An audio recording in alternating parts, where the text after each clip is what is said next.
دریم نمبر مانا علماء وی دا دا باب سمعانه دے الیحانه مشتق دے اذا فزا کله چې سړی ډېر غمجن شي او ډېر خفه شي د یو مصیبت د وجې نه چې په ده باندې نازل شي نو دی یو دوست ته یو ورور ته یو پلار ته یو مور ته ورمنډه کي او هغه سره چې ځان اونخلی نو د ده تسلي وشي دا چې د چا پلار او مور وغیره مړ شي نو هغه ډېر غمجني مونږ او تاسو تعزیت ته ورځو که نه نو مونږ خو دې مصیبت نشو لرې کولی خو د دوستانو د راتګ سره هغه باندې دا خفګان او دا مشکل چې دی اسانیږي نو الله څه معنا الله دا معنا ده چې څوک ډېر غمجني او ډېر خفه شي او خپل رب ته ورمنډه کي نو الله تعالی دا غمونه لرې کوي او دا په خوشحالۍ باندې بدلای او د باقی مصائبو نه ورته نجات ورکوي دقه معنا ده الله څلورم نمبر معنا وای دا د آله الفصیل نه دی د اوښي بچی چې د مور نه لري نو تسکین او سکون ورته نه یې حاصل کله چې زړه خفه شي نو رامنډه کي نو مور سره ونخلي او مور سره نږدې شي بلکې ټینګ ورپسې ونخلي وی الله ته الله ولې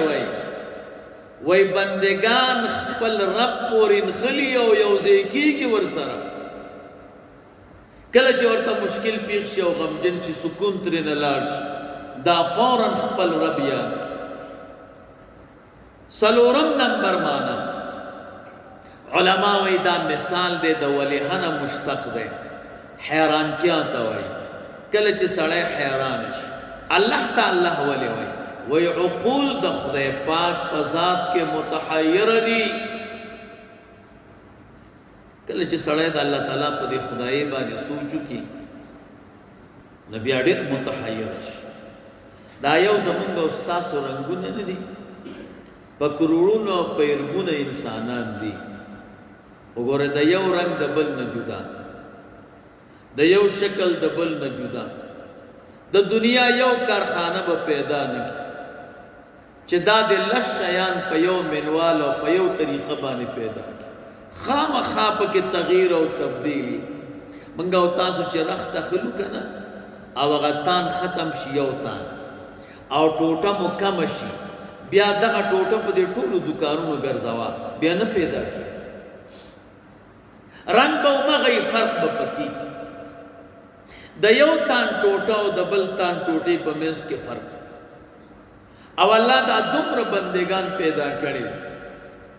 او د یو بل نه رنګ جدا او حالان کې ظاهري اندامونه د ټولو یو نو سړی د الله تعالی قدرت ته د الله تعالی بادشاهۍ ته دې ته انتهایی ډېر حیران شي پنځم نمبر علما وی دا د لا یلوه نه اخیستلی شوی پردې ته وایي نو الله جل جلاله دا محتجب عن العباد دے محجوب مو آئے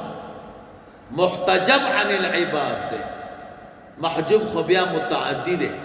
محجوب دی توئی چه تور بانی پردو واچے تور بانی صادر واچے او دزان نے پٹ محتجب دی توئی چه دے در نپٹی تاکہ دا طاقت نہیں چه دووی نہیں دی وجہ قاضی بیضاوی رحمہ اللہ بانی خلق یو اعتراض کې وي د محجوب ویلی او اعتراض یې صحیح دی دا محتجب پکار دی الله تعالی چې دی دا د بندگانو د لیدلو نه په پرده کې دی ولې ځکه شان یې ډېر لوړ دی محتجب معنا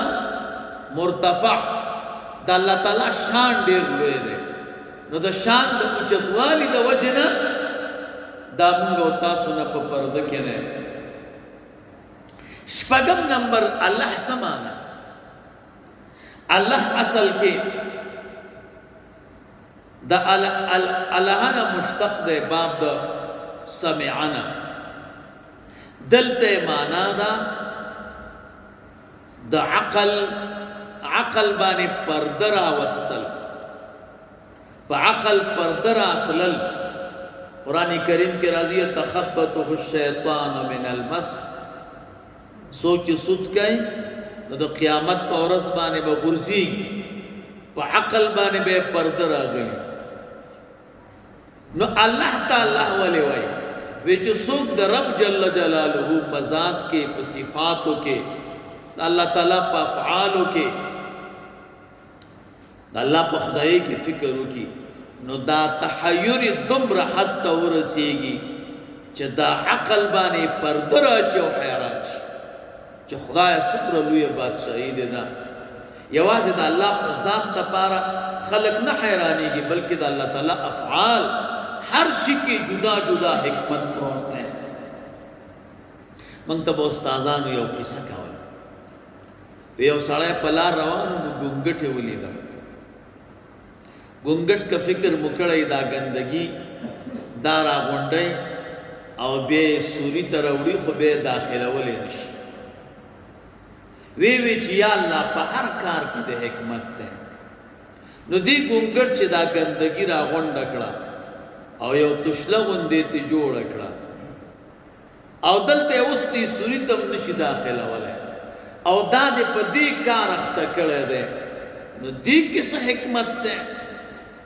دې کې خو ماته حکمت نخکاری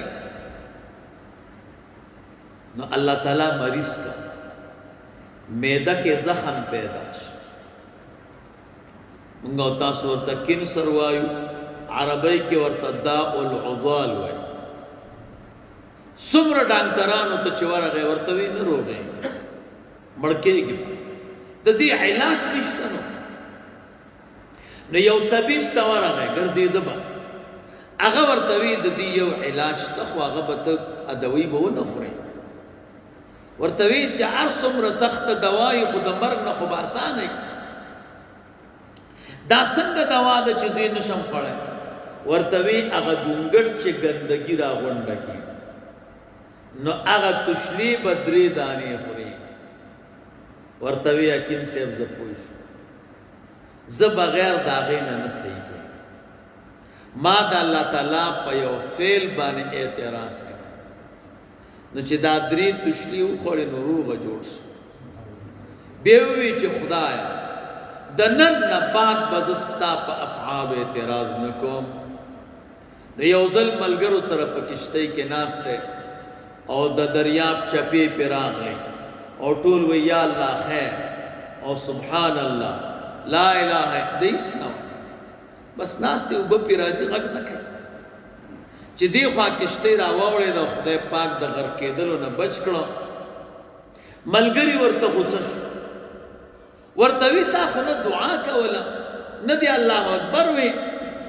ورته وی ما یو کرته د خدای پاک په کارونو کې کار ساتلی دی ما باندې دومره ګندګي خوړلې ده چې بیا مې یاد دي زه به دې سره کار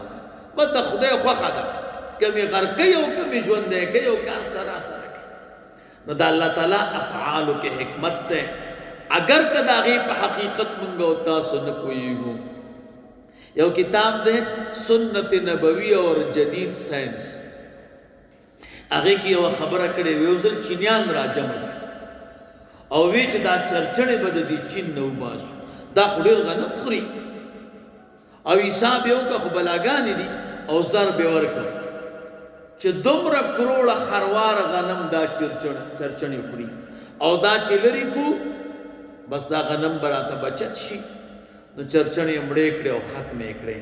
نو په غنمو یو چینجی راغی او چې څومره دوایانې په استعمال کړي نو هغه چینجی نه مړ او هر شی چې ورته راوسته چینجي ته هیڅ نه وی ډارېده خو چرچڼې راوسته نو هغې فوراً وخوړو وی دې کې خدا حکمت دی وی بیا یو چرچڼه په $500 واخسته او خپل وطن کې پرېښوه چې د دې نسل ډېر شي نو په هر شي کې د الله تعالی حکمت ته او په هر شي کې نو چې دی باندې سړی سوچ وکړي نو د انسان په عقل پرده راشي او د هغې په حقیقت باندې دا بیا پوهېږي نه. نو علما یې دا اووه معنی بیانوي. یوه معنا عبادت، دویمه معنا تحیر، دریمه معنا سکوت، دریمه معنا د غم لرې کېدل، څلورمه پنځم خپل سکون حاصلول د یو محبوب سره په یو ځای والي، شپږم د عقل باندې پرده راتګ، اووم نمبر پرده کې کېدل. نو د الله دا اووه معنی علما کوي. اللهم صل علی سیدنا ومولانا محمد وعلى آل سيدنا ومولانا محمد وبارك وسلم وسلم عليه. الحمد لله رب العالمين والعاقبة للمتقين والصلاة والسلام على رسوله محمد وآله وأصحابه أجمعين. إله العالمين اسلام و دین ملک محبوب په اسلام راته عمل آسان کړي. رسول الله مبارک صلی الله علیه وسلم روح منور زمانہ خوشحال هغه په سنتو راته عمل نصیب کړي. ملنګ سے مبارک ته صحت کامل او عاجل نصیب کړي. ملنګ سے مبارک ته رسول الله مبارک صلی الله علیه وسلم څومره مشایخ د سلوک او د طریقت دي، ائمه د شریعت دي، د ټولو درجات عالی کړي. قرب در قرب نصیب وګرځي، نسبتونه په کامل وجه ورته ورسي. د دې دربار څومره متعلقین دي، حاضرین غایبین، حیات او ممات، اخص اولیاء په صفونو کې ودرې تر قیام د قیامت پورې دا دربار قائم او مستمر وګرځي او د شریعت او د سلوک او د طریقت مرکز وګرځي. چا څومره حاجات دي، که د دنیا دي او که د آخرت دي، ټول الہ العالمین پوره وګرځي. د دې حاضر مجلس څومره اقربا وفات شوي، زمونږ د والد صاحب سره د ټولو مغفرت نصیب کړي. قبرونه د جنت د باغچو نه باغچه وګرځي. پسماندگان وارثان ته صبر جمیل ورکړي. وصلی الله تعالی.